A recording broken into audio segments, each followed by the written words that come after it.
What's up guys, welcome back to my videos. Today we're doing the same work as we've been doing for these past couple videos. Still working on the engine bay.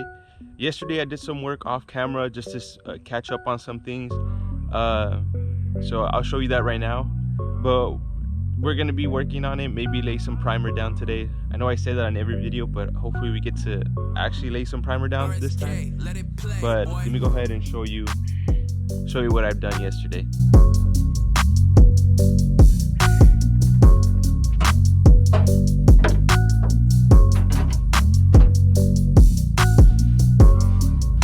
Alright, so if you can see here, I ended up primering it yesterday because it was a pretty good day yesterday. So I was able to sand it down. I did an 80 grit, then I went to a 180 grit to smooth it out. There's still some imperfections. The primer that I'm just using is just to seal up the bare metal, because lately it's just been getting cold and then humidity, so it's been surface rusting constantly when I had the bare metal exposed. So what I ended up doing is just trying to get it as smooth as possible, put some epoxy primer over it just to seal the bare metal, and then once I'm done primering everything to seal the metal, I'll later on go down with high build primer everything, and then that's when I'll get my little imperfections. But so yeah, this is pretty much what I did. It's not perfect, like I said. I'm still gonna have to do some extra work, but that's when I put the high build primer of be able to find my highs and lows, some spots that are little chipped. I don't know if you can see that right there. I could get those out, but as of right now it's pretty good. So I only painted it from here all the way back to here. You can see that I still need to do some body work right there, and then I ended up painting this side. So today's video, we're just going to be doing sanding on this. I'm going to smooth it out, the body filler that I put there. I'm going to smooth it out with 80 grit, same thing that's right there on the hub. And then here, I'll move all those sandpapers. You can see that this is a rust hole. You have pinholes.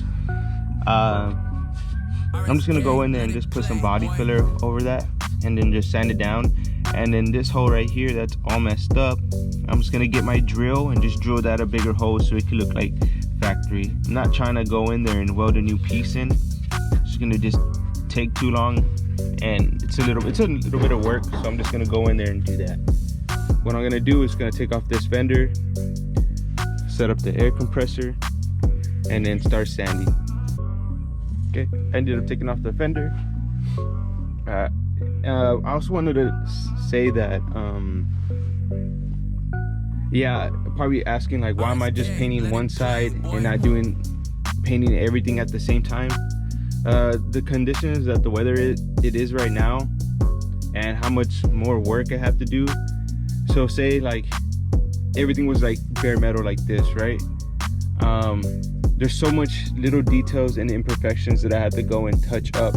So if I keep leaving this side that's already ready for paint and I just leave it exposed metal, I'm still gonna have to go back, because I only do these 2 days out of the week. I would have to go back and resand that surface rust, and then go back and just do touch-ups here. And then, you know, if one day it might rain.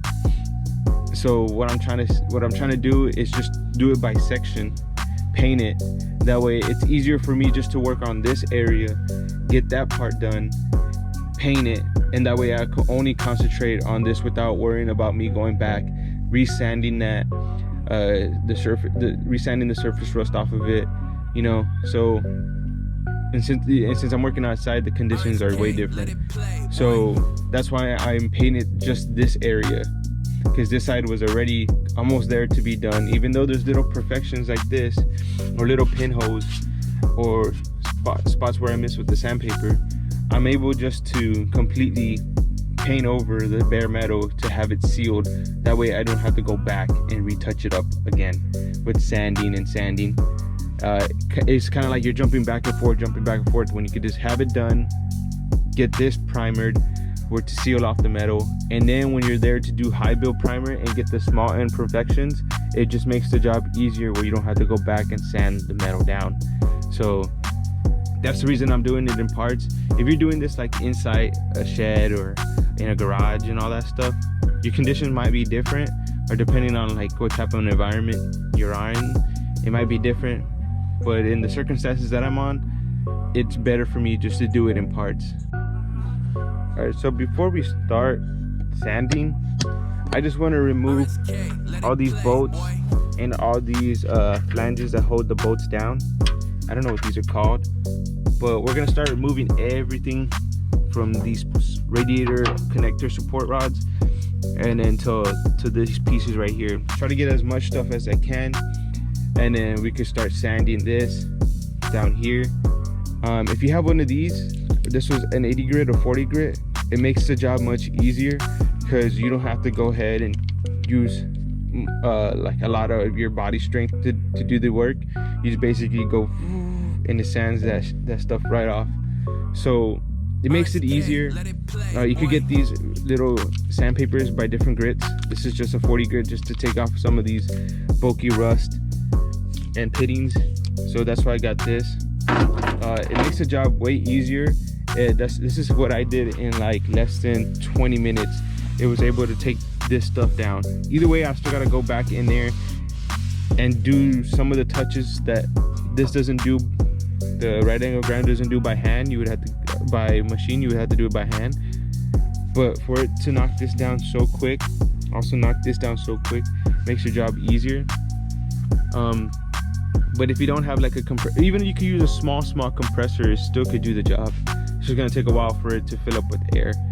So it doesn't really matter, but I recommend if you have one of these, it can knock it down real quick, make the job faster.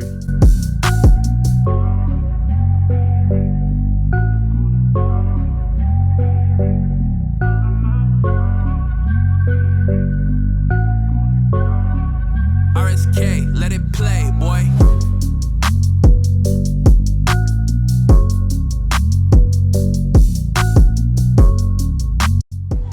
Okay, so this is the 80 grit sandpaper that I have. See, it's right there. I'm just gonna use a piece of this to scuff it up, and then I got the 180. I just cut off half of it from a roll. Right there, it says 180. And this is what it's gonna do to kind of feather it out and smooth the rough edges, and then just kind of like smooth it. But we're gonna start sanding that part right there.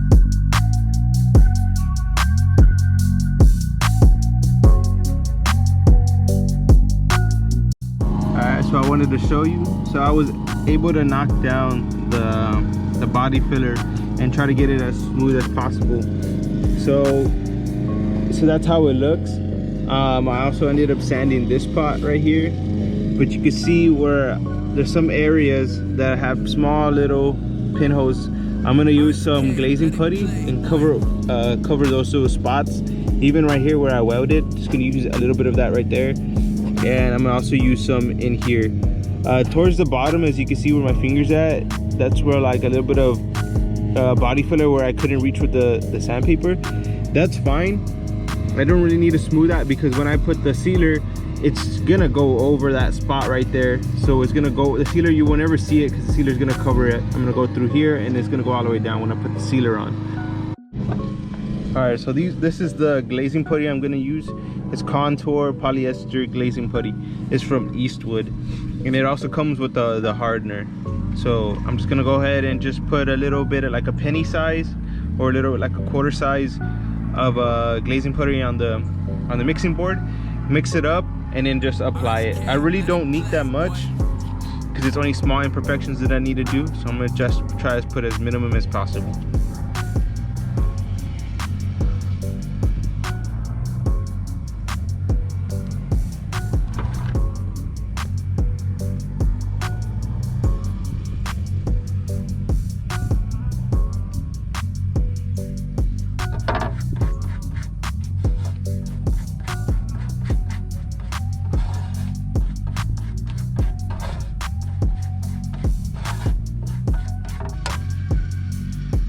Okay, I didn't.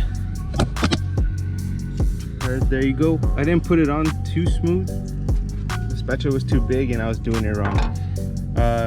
still like a learning technique how to smear it, but it's good. Just gonna go in there, and that's what I'm gonna use to sand 180 grit to sand it down. All right, so my camera had died, so I went to go charge it. I was still sanding. It didn't record that part, but I was actually just sanding. I didn't do anything else but sand. But I wanted to say, after I put that glazing putty, I went ahead and I went in and I started knocking down that glazing putty to smooth it out. It is smooth, still needs a little bit more. But as I was sanding, I ended up running into a problem where there was pitting, rust pitting.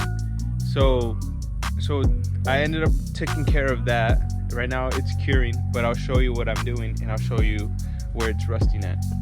So you can't really tell, it's not that bad, but it is pitting.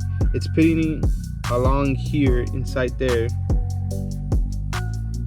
and then it's also pitting in this area right here. See where the black is at? So it's pitting in there. So there's a couple ways you could take care of that.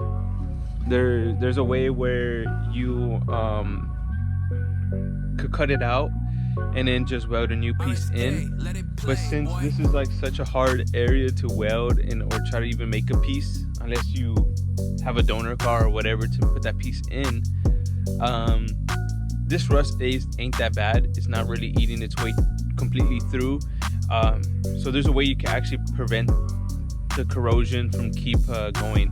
So you could go to like Advanced Auto Parts, or you can just order it online. It's called Rust Mort, and it converts rust. I don't know what it converts it to, but it just converts it where it stops the rust from going on to completely rusting it out, which I have right here. This is Rust Mort right here. It says it removes and converts rust prior to applying body filler, primer, or top coat. So you could use it. You could use it on those three things. So I applied it. What I did is I get like a little cup, or I get a water bottle, and I just cut the bottom half of it, and I fill it up with some Rust Mort. You don't need a lot, because depending on what area you're using, you don't need a lot. Like I only use very little bit of Rust Mort for that area. So I fill it up in a little cup. I get this brush, you can see right here. It's too big, but it's the brush I had, and I dip it into the cup that has Rust Mort on it, and I go ahead and I just tap it inside the grooves and to convert it. You could also, before you apply Rust Mort on there, you could get a wire brush, put it on a drill, and just go ahead and wherever it's rusting on, you could just go ahead and use that wire brush to clean it up, to get inside those pits, to take out all that dirt or rust, and then you apply Rust Mort. That's a better way to do it. Or you could just get like a wire brush by hand. You might have to do a little bit more elbow grease in it, but you could get it done. That's what I did. So I applied it. So right now it's just curing. It's still kind of wet, so I'm just gonna give it a couple more minutes, or maybe an extra hour to cure. You don't really want to apply it right away, just because it does take some time to cure. But in the meanwhile, we're just gonna keep sanding. All right, I'm also running out of 80 grit sandpaper, so this video might be a little bit short and kind of dull or boring, because I don't have all my supplies. I thought I had more, but you can see it ends right there. So we're gonna do what we can.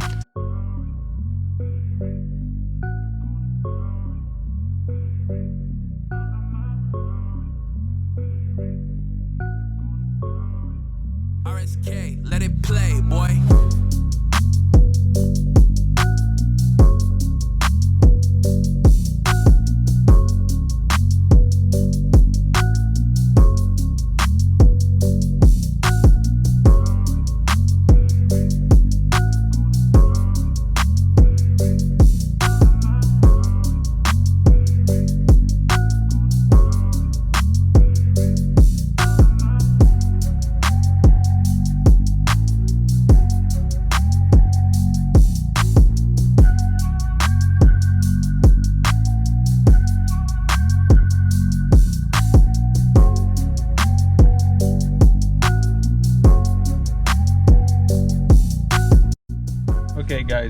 gonna have to end the video here, just because I ran out of sandpaper, which is the 80 grit. It's only just this piece that's left until it hits the little row, the end of the row.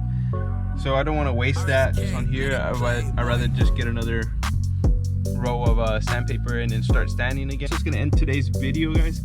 So I ended up just going ahead and I sand down some of the areas. There's some areas where I need to build with body filler, knock back down, and then also the converter hasn't converted yet. It's still kind of wet. Maybe by tomorrow it should be good, but I won't be able to post another video until my next day off, which is on I think my next day off is Tuesday and Wednesday, so that's when I'll be posting another video. And I also wanted to say that I'm no like paint guy. I don't, like I said, I never went to school for none of this. It's just as I want to learn, I learn it. So when I laid this paint, like I said, it's very good to at least do it where it's not a windy day, or you can put a tarp over it or a canopy over your car and put like a blue tarp around it. Or if you have a shed or a garage, it's even better. But yeah, guys, so slowly but surely it's gonna get done. I know it's repetitive and I know I'm repetitive, but I do appreciate you guys watching my videos. Well, I'll see you next time. Peace.